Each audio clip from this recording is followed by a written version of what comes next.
बातमी महायुती संदर्भातली आहे। महायुतीच्या जागा वाटपाचा तिढा हा अद्यापही कायम आहे।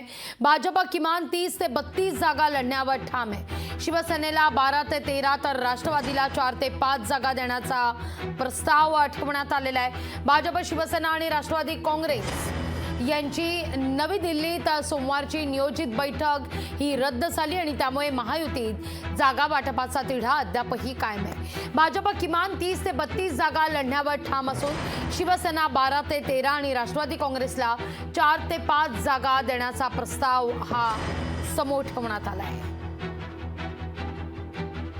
प्रत्येक सिटिंग जागा इथं चर्चा होत असताना ज्याला त्याला सोडायच्या अशा प्रकारची चर्चा प्राथमिक झालेली आहे।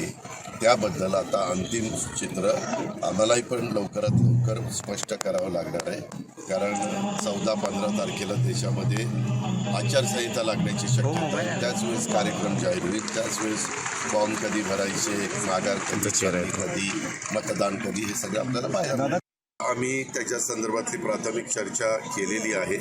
आम्ही तिन्ही पक्ष एकत्रपणे बसलेलो होतो।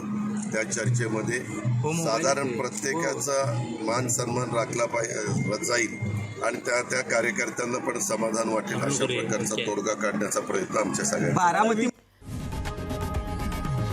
लोकशाही मराठी ऐका, पहा, जागरूक रहा।